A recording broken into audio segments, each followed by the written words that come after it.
आपने समी की महिमा इतनी नहीं सुनी होगी जो मैं आपको निवेदन कर रहा हूं, सुनिएगा। कहा वाचिक पाप नष्ट होते हैं समी के नाम लेने से, उसके स्मरण से मानस पाप समाप्त होते हैं, और समी को स्पर्श करने से कायिक शरीर के पाप जल करके राख होते हैं।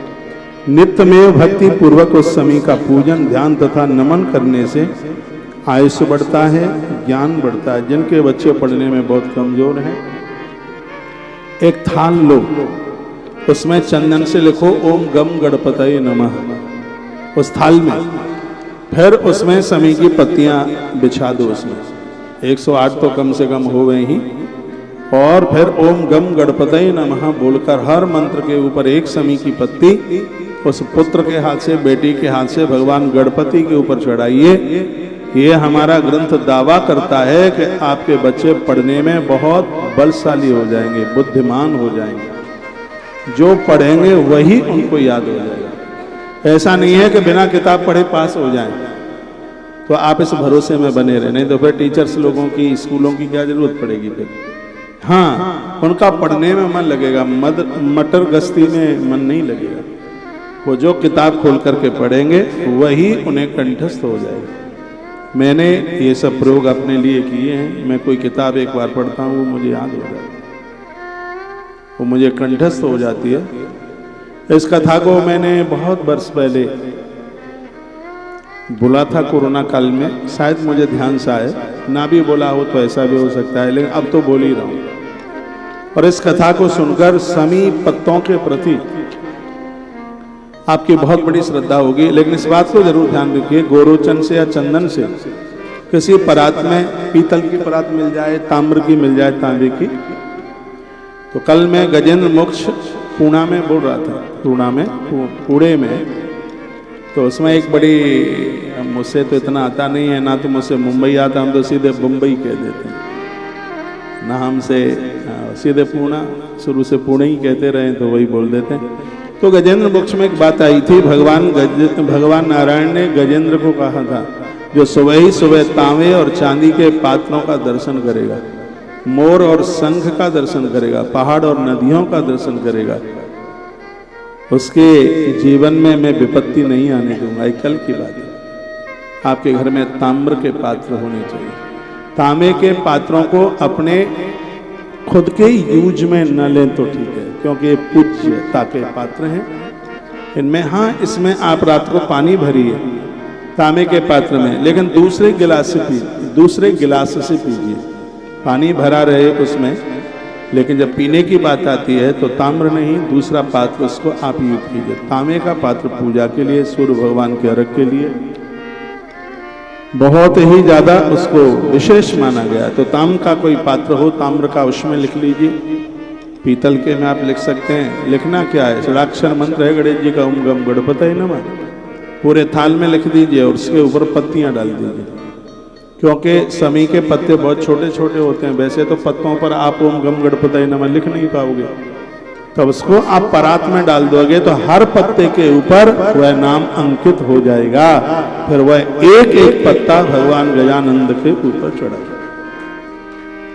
कहते हैं पत्ता सूंड को स्पर्श करके चढ़ाया जाता है। समी का जो पत्र है जब चढ़ाएं तो भगवान गणपति की सूंड को वह स्पर्श करना चाहिए। फिर चरणों में गिरे, जहां गिरे उनकी सूंड से वह स्पर्श होना चाहिए। कहते हैं कि यह समी आयुष्य, उम्र बढ़ावे, ज्ञान बढ़ावे, पापों का नाश करे, और आपका कोई संकल्प चल रहा हो तो उस संकल्प की पूर्ति कर दे। मैं 1 लाख गायों का संकल्प लिए हूँ। 27 तारीख से लेकर के जब तक ये गणेश जी के 6 तारीख तक के ये दिन हैं, तो इन दिनों में 108 समी के पत्ते मैं भी चढ़ाऊंगा, क्योंकि समी के पत्ते गणेश जी के ऊपर चढ़ाने से संकल्प की पूर्ति होती है। आप जो सोच लेंगे उसको पूरा होना है, उसमें विघ्न नहीं आएगा। यह भगवान गणपति स्वयं बता रहे हैं।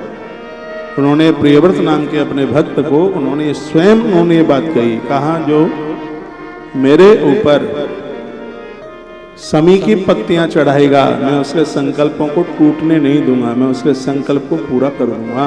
ये भगवान बोले। आप यदि यह ग्रंथ रखते हैं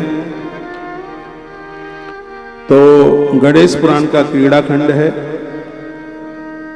और 32 नंबर का अध्याय है। 32, 33, 34 इन 3 अध्यायों में समी की महिमा का वर्णन किया और वही मैं आपको सुना रहा हूं। कहा समीति कीर्तना देवा पापन निश्चित वाचकम। समी का नाम लेने से वाणी के अपराध समाप्त हो जाते हैं। जो मेरे ऊपर गणेश जी कहते हैं कि जो समी के पत्ते चढ़ाते हैं, मैं हर क्षण हर पल उस भक्त के साथ रहता हूं, एक क्षण के लिए भी उसका संग नहीं छोड़ता। एक बात मैं आपको नहीं पूछ पाया, क्या यहां से जो बोला जा रहा है वो आपकी समझ में आ रहा है? भाषा कोई कठिन तो नहीं हो रही है? आइए फिर मैं आगे चलता हूं। मुनि व्यास बोले, वह राजा प्रियव्रत कौन था? व्यास जी ब्रह्मा जी को पूछते हैं कैसे उसका शील आचरण था, वह कहाँ उत्पन्न हुआ, भगवान गजानन ने उसको समी के गुण कैसे बतलाए। हे सुव्रत वाले ब्रह्मा जी, कृपया मेरे संशय को दूर कीजिए। उस राजा की क्या ऐसी भक्ति थी कि भगवान गणपति उनके बीच में प्रकट हो गए, उन्होंने खुद समी की महिमा अपने मुंह से बताई। तो इस प्रसंग को ऐसे ही न छोड़ दीजिए। ये समी का पेड़ पैदा कैसे हुआ, ब्रह्मा जी को भगवान व्यास पूछने लगे। अब ब्रह्मा जी कहते हैं इस विषय में, तो कहते हैं कि मैं एक प्राचीन कथा तुम्हें सुनाता हूं। वो ये है कि हे पुत्र, उसमें पार्वती के साथ भगवान शंकर जी के संवाद की चर्चा हुई है। शंकर से संवादम पार्वत्या सह पुत्र का, भगवान शंकर और माता पार्वती का संवाद था। माता पार्वती ने शंकर जी को पूछा, कथम समी प्रिया देव सर्वज्ञम जगदीश्वर है। ये समी का पत्र गणपति को इतना प्रिय क्यों है? गजानस में संसम यदि ते मय अनुग्रह, यदि तुम्हें कोई दिक्कत न हो तो ये आप हमें बता दें। अब ये कई जगह कथा चालू हो गई। गणपति प्रियव्रत को कथा सुना रहे हैं, ब्रह्मा जी वेद व्यास को कथा सुना रहे हैं, शंकर जी माता पार्वती को कथा सुनाने को तैयार हो गए और हम आपको सुना रहे हैं।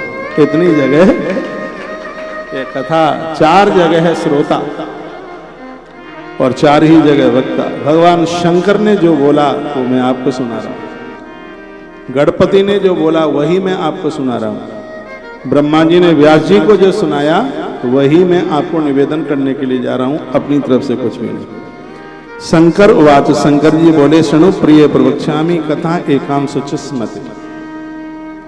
एक बात का और मैं आपको निवेदन कर दूं, पुरुषों को चाहिए दिन भर आप बाजार में रहते हैं, धन कमाने को जाते, नहीं तो परिवार कैसे चलेगा। और बंबई में तो बड़ा मुश्किल है, यहाँ के खर्चे, महंगाई बड़ी ज़्यादा है। बाहर 30 लाख में जो फ्लैट आ जाए वो यहाँ तो करोड़ रुपए में आता है।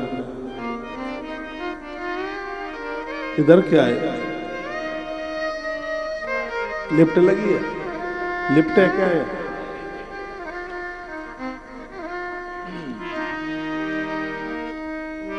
जगह कम पड़ रही है, थोड़ी और व्यवस्था करो, कुर्सी वगैरह जो कुछ हो जाता है। अभी तो आएंगे, बैठ जाओ। तो मैं यह निवेदन कर रहा था कि दिन भर आप काम में बाहर रहते हैं, माताएं टीवी पर कथा सुनती रहती हैं। जब रात्रि को ये माताएं कहती हैं आज महाराज ने ये बताया, तो आप डांट के कहते हैं तू क्या जानती है? आप सुनना पसंद नहीं करते। सुनिए, माता पार्वती ने जो सुनाया महादेव ने पूरा सुना, लक्ष्मी मैया ने जो सुनाया भगवान नारायण ने वह पूरा सुना। इसको साधारण मत मानिए, ये साक्षात सरस्वती यही तो है। यही कंठ में बैठ करके कंठ को सुरीला कर देती है, अन्न में बैठ करके भूख मिटा देती है, पानी में बैठ करके ये प्यास बुझा देती है, फूल में बैठ करके यही तो सुगंधित रूप में है। ये अद्भुत ये शक्ति है, यह ना होगी तो संसार में कुछ होगा ही नहीं। इसको समझिए, इसको मानिए। हमने तो ग्रंथों में पढ़ा है कि कोई व्रत करती है और पति उसको कथा सुनाता है, तो ये समझ लो कि साक्षात भगवान ही बैठकर तुम्हारे घर में कथा का गायन कर रहे हैं। इनको साथ दिया करो, थोड़ा समय निकालिए, इनको संग दीजिए। मैं माताओं को यह कहना चाहूँगा तुम्हें वक्ताओं की कथा बहुत अच्छी लगती है, बढ़िया लगती है, लेकिन आपका पति आपको बढ़िया कहानी सुनाता है, बढ़िया कथा सुनाता है, तो आप भी बोल देते हैं तुम क्या जानते हो, कौशिक महाराज ने जैसी सुनाई वैसे थोड़ी तुम सुना पाते हो, तुम क्या जानते हो, उन्हें सुनिए, वो बहुत अच्छा सुनाते हैं। मैया की आंख में आंसू आ गए, कहा प्रभु जब आप सुनाते हैं कथा तो मेरा उठने का मन नहीं लगता, मेरा उठने का मन ही नहीं होता, लगता है कि सुनता ही रहूं, सुनती ही रहूं।